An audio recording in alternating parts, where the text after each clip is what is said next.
அங்க தெரியிற ஊரோட பேரு கோஹ்லிபுரம். பல தலைமுறையா கோஹ்லிபுரத்தை நாத்தூர வம்சத்தை சேர்ந்தவங்க தான் ஆண்டுகிட்டு இருந்தாங்க.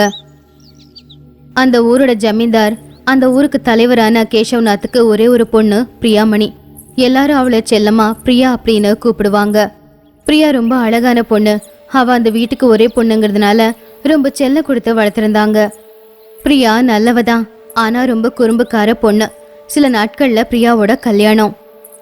அவங்களுடைய தூரத்து சொந்தம் முறைப்பையன் மனோகருக்கும் அவளுக்கு கல்யாணம் நிச்சயமாச்சு. கல்யாணத்துக்கு இன்னும் 1 மாசம்தான் இருக்கு அப்படின்னு இருக்கும்போது கேசவ்நாத்தோட அம்மா வந்து, கல்யாண நாள் நெருங்கிக்கிட்டு இருக்கடா, நம்ம வம்சத்து வழக்கத்துப்படி வர பாட்டிமை அன்னைக்கு ராத்திரி மரணசாப்ப பிரதிஜ்ஞை பண்ணணும், அதுக்கு ஏற்பாடு பண்ண. சரிம்மா, இன்னைக்கு மரணசாப்ப பிரதிஜ்ஞைக்கு ஏற்பாடு பண்றேன் அப்படின்னு சொல்லி வேலைக்காரங்களை வர வச்சு அவங்க ஊரு சுடுகாட்டுக்கு கிளம்புனா.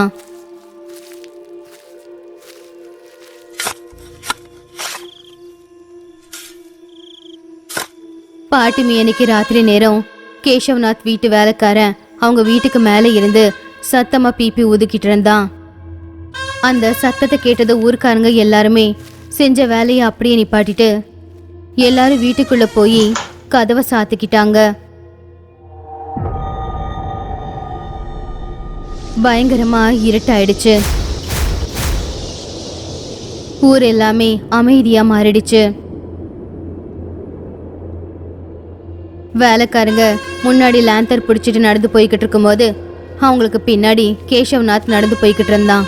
2 வேலைக்காரங்க பிபி ஊதிக்கிட்டு போய்கிட்டு இருந்தாங்க. அப்படி மரண சாப பிரதிஜ்ஞைய தலைமுறையா இந்த வம்சத்தை சேர்ந்தவங்க பண்ணிக்கிட்டு இருந்தாங்க. அவங்க வம்சத்துல யாருக்காவது கல்யாணம் நடக்க போகுதுன்னா கல்யாணத்துக்கு முன்னாடி வர பாட்டுமே அன்னைக்கு ராத்திரி கல்யாணம் பண்ணிக்க போறவங்க இந்த வழக்கத்தை நிச்சயமா செஞ்சே ஆகணும். இதுதான் அந்த வம்சத்து வழக்கம். முதல்ல ஊருக்கு நடுவுல இருக்கிற பாலடைஞ்ச கிணத்துல அவங்க வம்சத்தை சேர்ந்தவங்களுடைய எலும்பு கூட போட்டு கல்யாணம் பண்ணிக்க போறவங்க பிரதிஜ்ஞை பண்ணணும். அம்மா பிரியா, நான் வீட்டுல நான் சொன்ன பிரதிஜ்ஞைய கிணத்தை பார்த்து 3 வாட்டி சொல்லு. பிரியா அந்த கிணத்தை பார்த்து, நான் ஆத்திர வம்சத்தை சேர்ந்த பொண்ணு, கூடி சீக்கிரம் கல்யாணம் உங்களுக்கு வாக்கு கொடுக்கறேன். உங்க ரத்த சம்பந்தத்தை சேர்ந்தவன கூடி சீக்கிரம் வீட்டு மருமகன் ஆக்கிக்கிறேன். சத்தியம் சத்தியம் சத்தியம் அப்படி 3 தடவை சத்தியம் சொல்லி அங்கிருந்து கிளம்பி ஊர் எல்லையை தாண்டி காட்டுக்கிட்ட இருக்கிற மலைக்கு போய்கிட்டு இருந்தாங்க. அந்த மலைக்கு மேல இவங்க முன்னோர்கள் கட்டின ஒரு மண்டபம் இருக்கு. அந்த மண்டபத்துல ஒரு சிலை இருக்கு. ஆனா அந்த மண்டபத்துல இருக்கிற 4 தூண்லயும் இவங்க முன்னோர்களுடைய எலும்பு கூடுகள் தொங்கிக்கிட்டு இருந்துச்சு. பொண்ணு அந்த சிலையோட காதல போய் சத்தியம் பண்ணணும். நான் நாத்திர வம்சத்தை சேர்ந்த பொண்ணு, எனக்கு கூடிய சீக்கிரம் கல்யாணம், உனக்கு வாக்கு கொடுக்கறேன். கூடிய சீக்கிரம் நீ பாதுகாக்கிற ஒருத்தனை என் வீட்டு மருமகனை ஆக்கிக்கிற. இது சத்தியம் சத்தியம் சத்தியம் அப்படி சத்தியம் பண்ணி திரும்பி பார்க்காம எல்லாரும் வந்துகிட்டு இருக்கும்போது பிரியாவோட பார்வை அந்த சிலைக்கு கீழே இருக்கிற ஒரு மரப்பெட்டி மேல போச்சு. ரொம்ப ஆர்வமா அதுல என்ன இருக்குன்னு பாக்குறதுக்காக மூடிய திறந்தா. அதுல ஒரு வித்தியாசமான மரபொம்மை நீளமா முடியோட பார்க்கவே ரொம்ப பயங்கரமா இருந்துச்சு. ஆனா என்னவோ பிரியாவுக்கு அந்த பொம்மை பிடிச்சு போச்சு. எல்லாருமே திரும்பி பார்க்காம போய்கிட்டு இருக்கும்போது யாரு கண்ணிலையும் படாம அந்த பொம்மைய பட்டுன்னு எடுத்து அவளுடைய முந்தானையில சொருவிக்கிட்டா. இது எதுவுமே தெரியாத மத்தவங்க சூரிய உதயம் ஆவறதுக்கு முன்னாடியே வீட்டுக்கு வந்துட்டாங்க. பிரியா யாருக்கும் தெரியாம அந்த பொம்மைய அவ படுக்கைக்கு கீழே ஒளிச்சு வச்சிட்டா. அன்னைக்கு இருட்டாக்க போகுது. ஊர் எல்லாமே திடீர்னு ரொம்ப அமைதியா மாறிடுச்சு. அடிக்கிற காத்துக்கு மரங்கள் எல்லாம் அசைஞ்சுக்கிட்டு இருந்துச்சு. அந்த காத்துல மண்ணெல்லாம் புகையா மாறி ஊரே மறைஞ்சிடுச்சு.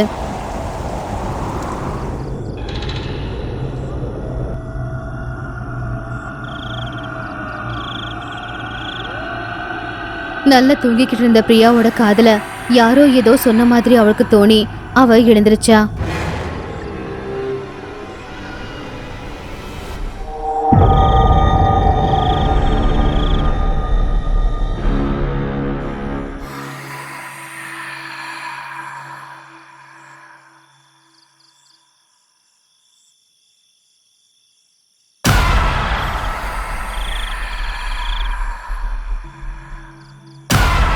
பிரியாவை யாரோ கூப்பிடுற மாதிரி தூரத்துல இருந்து கேட்டுக்கிட்டு இருந்துச்சு.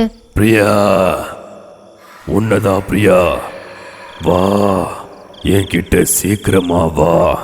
உன்னதா பிரியா, வா சீக்கிரமா வா.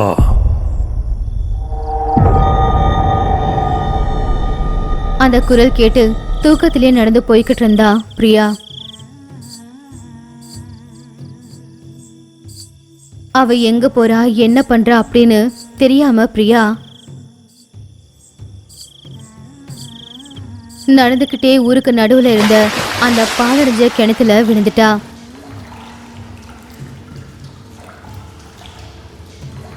தண்ணியில விழுந்த உடனே அவ மயக்கத்திலிருந்து வெளியே வந்தா. அங்க எங்க பார்த்தாலுமே ஒரே எலும்பு கூடுங்க, இறந்து போன மிருகங்களுடைய எலும்பு கூடுங்கள் ரொம்ப பயங்கரமா இருந்துச்சு. காப்பாத்துங்க, யாராச்சும் காப்பாத்துங்க, அம்மா அப்பா நான் இங்க இருக்கேன், காப்பாத்துங்க.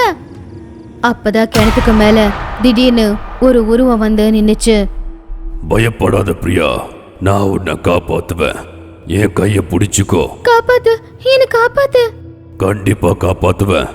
ஆனா எனக்கு ஒரு வாக்கு கொடுக்கணும். கொடுக்கறேன் கொடுக்கறேன். என்ன கொடுக்கணும்? சீக்கிரமா என்ன இங்க இருந்து தூக்கு, என்னால மூச்சு விட கூட முடியல. என்ன கல்யாணம் பண்ணிக்கிறேன்னு வாக்கு கொடுத்தா இப்பவே உன்னை காப்பாத்துற. சரி சரி, வாக்கு கொடுக்கற, உன்னை கல்யாணம் பண்ணிக்கிற, சீக்கிரமா என்ன வெளியே தூக்கு. அவ கிணத்துல முழுகி செத்து போயிடுவாளோ அப்படிங்கிற பயத்துல அந்த பொம்மையை கட்டிக்கிறேன் அப்படின்னு வாக்கு கொடுத்துட்டா.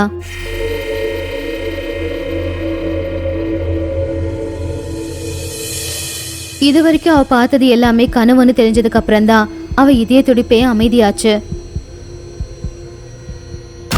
ஆனா அவ படுக்கைக்கு பக்கத்துல கால் தடங்கள் இருந்துச்சு. அதே மாதிரி படுக்கையில உக்காந்துருக்கிற இடத்துல கீழே சொட்டு சொட்டா தண்ணியும் ஊத்திக்கிட்டு இருந்துச்சு. இது எல்லாம் கனவு தானே நினைச்சுக்கிட்டு இருந்தா பிரியா.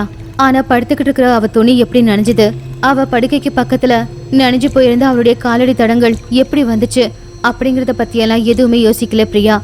அன்னையில இருந்து ராத்திரி ஆனாலே போதும் பிரியாவோட படுக்கையை யாரோ எட்டி ஒதுக்கிற மாதிரியும் அவ காதுல ஏதேதோ சொல்ற மாதிரியும். என்ன எப்போ கல்யாணம் பண்ணிப்ப பிரியா? உன்னத்தான் கல்யாணம் எப்போ?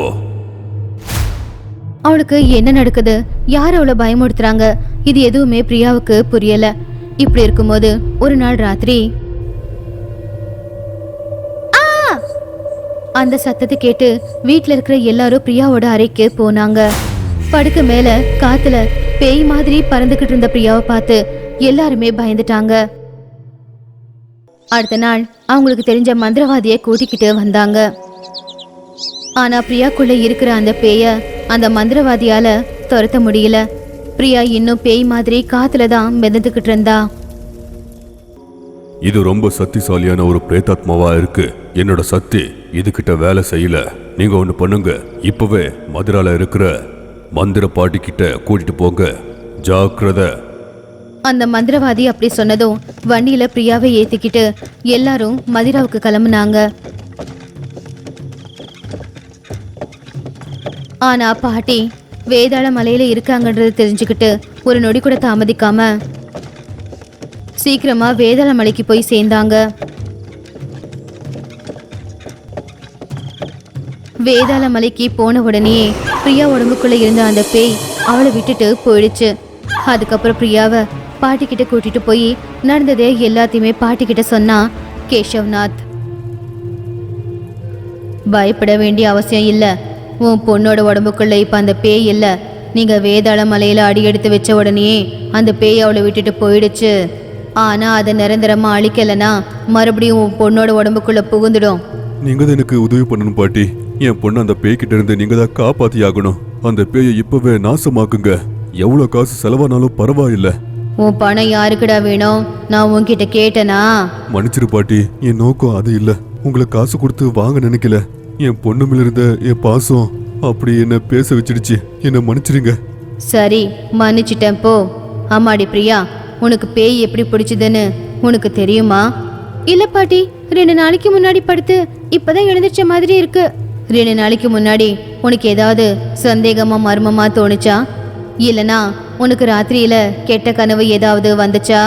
ஆமா பாட்டி, நீங்க சொன்ன மாதிரி ரொம்ப பயங்கரமான கனவு வந்துச்சு. இது எல்லாம் அன்னைக்கு எங்க ஊர்ல இருக்கிற மண்டபத்துல இருக்கிற ஒரு பொம்மையை எடுத்தல, அன்னையில இருந்து தான் நடக்குது. தேவையில்லாம அந்த பொம்மையை நான் வீட்டுக்கு எடுத்துட்டு வந்துட்டேன் போல. அப்படி பொம்மையை எடுத்த நாள்ல இருந்து என்னெல்லாம் நடந்துச்சோ எல்லாத்தையுமே பிரியா மந்திரவாதி பாட்டி கிட்ட சொன்னா. அந்த பொம்மை எதுக்குமா எடுத்துட்டு வந்த? அது நம்மளோட முன்னோர்கள் எடுத்து வச்ச பொம்மை. நான் அதை விளையாட்டு பொம்மைன்னு நினைச்சிட்டேன்ப்பா. நீ கனவுல வாக்கு கொடுத்ததா சொல்ற, ஆனா அது உண்மையா இல்ல பொய்யான்னு தெரிஞ்சுக்க எனக்கு நிச்சயமா அந்த பொம்மை தேவைப்படுமே. நான் வேலைக்காரங்களை விட்டு அந்த பொம்மையை இப்பவே எடுத்துட்டு வர சொல்றேன்.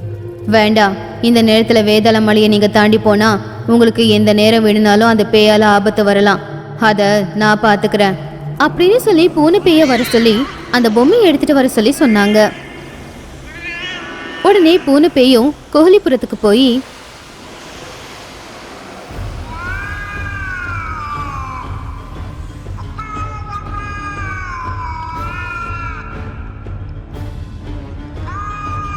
அந்த பொம்மையை எடுத்துக்கிட்டு வேதாள மலைக்கு வந்துருச்சு.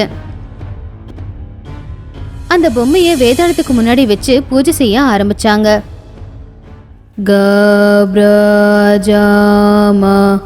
கப்ரஜமாஞ்சு அப்படி மந்திரத்தை சொல்லி பூஜையை செய்ய ஆரம்பிச்சதும் கோயிலுப்புறத்துல இருக்கிற அந்த கிணத்துக்குள்ள இருந்து ஒரு ஆன்மா எழுந்துருச்சு. வேகமா வந்து அந்த பொம்மைக்கு மேல நின்னுக்கிட்டு இருந்துச்சு. ஆனா அது ஒரு பெண் ஆன்மா.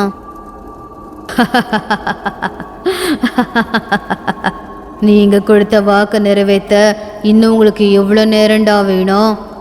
என்ன பிரியா இது? நீ சொன்னபடி பார்த்தா இங்க வர வேண்டியது ஆண் ஆன்மா, ஆனா பெண் ஆன்மா வந்திருக்கு. யார் நீ? எதுக்காக கல்யாணம் நடக்க போற பொண்ணு உடம்புக்குள்ள புகுந்து கஷ்டப்படுத்துற? புகுந்தது நான் இல்ல, என் தம்பி. கிட்டத்தட்ட 100 வருஷத்துக்கு முன்னாடி இந்த நாத்துர வம்சத்தை சேர்ந்த சந்திரா என்ன காதலிச்சான். அப்பா அம்மா ஒத்துக்க வச்சு என்ன கல்யாணம் பண்ணிக்கிட்டு ஜமீன்தார் வீட்டு மருமகளை ஆக்கிக்கிறேன்னு வாக்கு கொடுத்தான். அவன் சொன்னதை நம்பினா அவனை என் புருஷனாவே நினைச்சிட்டேன். கொஞ்ச நாளுக்கு அப்புறமா நான் கர்ப்பமான என்னை ஏமாத்திட்டான். என் வயிற்றுல வளர குழந்தைக்கும் அவனுக்கும் சம்பந்தமே இல்லைன்னு அவங்க அப்பா அம்மா கிட்ட பொய் சொல்லிட்டான். நான் எவ்வளோ கெஞ்சி கேட்டாலும் அவன் மனசு கரையவே இல்லை. நான் யாருன்னு கூட தெரியாதுன்னு சொல்லி ஊருக்காரங்க முன்னாடி என்ன ஒரு ஏமாத்துக்காரி அப்படின்னு சொன்னான். ஊருக்காரங்க சொல்றதெல்லாம் கேட்க முடியாம எங்க அப்பா அம்மா தற்கொலை பண்ணி இறந்துட்டாங்க. அந்த கவலையில நானும் கிணத்துல குதிச்சு இறந்து போயிட்டேன். என் தம்பி அனாதை ஆயிட்டான். அவமானம் தாங்க முடியாம தற்கொலை பண்ணி இறந்து போனேன்னா ஒரு ஆன்மாவா மாறினேன். என் பகையை தீர்த்துக்கிறதுக்காக நாத்துர வம்சத்தை சேர்ந்தவங்களை ஒவ்வொருத்தங்களா கொல்ல ஆரம்பிச்சேன். கடைசியில என்னை ஏமாத்தின அந்த சந்திரனையுமே நான் கொன்னுட்டேன். என்கிட்ட இருந்து தப்பிக்கிறதுக்காக அவங்க குடும்பத்துல ஒரு மந்திரவாதியை கூட்டிட்டு வந்தாங்க. அவன் மந்திர சக்தியால அவன் என்னை அடிச்சு வச்சிட்டான். இது உங்க வம்சத்தை பழி வாங்க நினைக்கும் பிரேதாத்மா. இதுக்கு சாவே இல்லை. எப்போ இதுக்கு விடுதலை கிடைக்குமோ அப்போ நீங்க எல்லாருமே சாவீங்க. அப்படி நடக்காம இருக்கணும்னா நாம என்ன பண்ணணும்? இந்த பிரேதாத்மாவை அடக்கி வைக்கிறதுக்கு அதுக்கு வாக்கு கொடுங்க. செத்தவனோட தம்பிய உங்க வீட்டு மாப்பிள்ளையா பண்ணிக்கிறவன்னு வாக்கு கொடுங்க. ஐயா, வீடு இல்லை, வாசல் இல்லை, ஒன்றும் இல்லாத ஏழைய என் வீட்டு மருமகனை எதுக்கு பண்ணணும்? சாத்தியமே இல்லை. நீங்க வாக்கு கொடுங்க, அதுக்கப்புறம் என்ன பண்ணணும்னு நான் சொல்றேன். அப்படி என் ரத்தத்தை பகிர்ந்து பிறந்த என் தம்பிய அவங்க வீட்டு மருமகனை ஆக்கிக்கிறேன்னு வாக்கு கொடுத்ததுனால நானும் சரி அப்படின்னு அடப்பட்டு இருக்க ஒத்துக்கிட்டேன். என்ன அந்த பாழஞ்ச கிணத்துல அரைச்சி வச்சுட்டாங்க. அதுக்கப்புறமா அவங்க குணத்தை காட்ட ஆரம்பிச்சாங்க. எனக்கு இருந்த ஒரே ஒரு தம்பியை கூட அவங்க கொன்னுட்டாங்க. அவனுடைய ஆன்மாவை ஒரு பொம்மையில அடிச்சு வச்சுட்டாங்க. அந்த பொம்மைய இவங்க பரம்பரையை சேர்ந்தவங்க கட்டின அந்த மண்டபத்தில் இருக்கிற சிலை கிட்ட வச்சுட்டாங்க.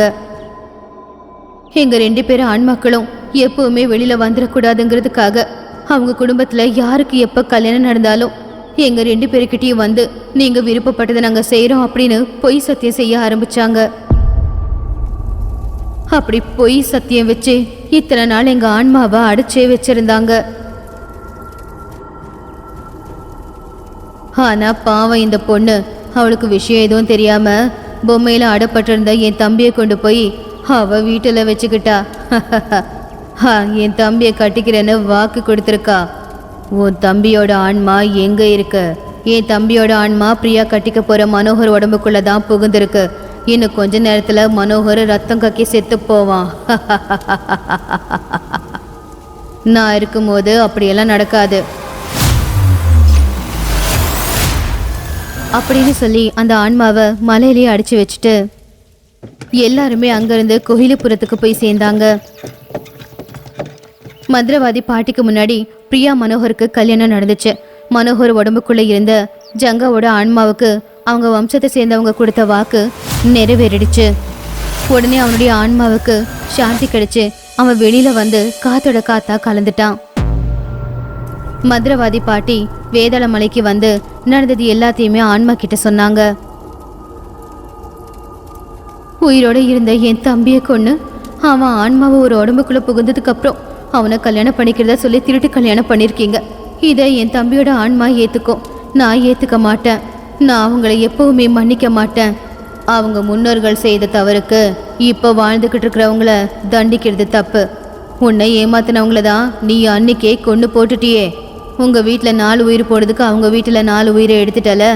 இனிமேலாவது அவங்கள மன்னிச்சு அவங்கள விட்டுடு அப்படின்னு பாட்டி சொன்னதை கேட்டு ஆன்மாவும் ஒத்துக்குச்சு. அங்கிருந்து மறுபடியும் ஊருக்குள்ள இருந்த அந்த பாலடைஞ்ச கிணறுக்குள்ளாரியே போயிடுச்சு. பாட்டி, இந்த ஆன்மாவை எதுக்கு விட்டுட்டீங்க? இந்த ஆன்மாவையும் நீங்க உங்க கையால் அழிச்சிருக்கலாமே. அந்த ஆன்மாவோட பகையில நியாயம் இருக்கு. அதனால அந்த ஆன்மாவை என்னால எதுவும் செய்ய முடியாது. அதனாலதான் 100 வருஷத்துக்கு முன்னாடி வந்த மந்திரவாதியே இவளை அழிக்கல, அவளை அடிச்சு வச்சுட்டு தான் போனான். யாருக்குமே எப்பவுமே நம்பிக்கை துரோகம் பண்ணக்கூடாது. நம்ம சுயநலத்துக்கு இன்னொருத்தங்களை பலி கொடுக்க கூடாது. அது பாவமா மாதிரி நம்மளை சுத்திக்கிட்டே இருக்கும். நம்ம செய்யற பாவங்கள் நம்மளுடைய அடுத்த தலைமுறைக்கு வந்து சேரும். எப்போ என்ன கஷ்டம் என்ன பிரச்சனை வந்தாலும் அதை நேர்மையா எதிர்க்கிறது மட்டும்தான் சரியான வழி.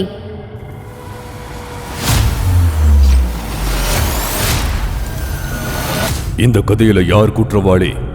விந்தியாவை கல்யாணம் பண்ணிக்கிறேன்னு வாக்கு கொடுத்து பண்ணாத சந்திராவா, இல்ல தெரியாம சாபத்தை விடுதலை பண்ண பிரியாவா?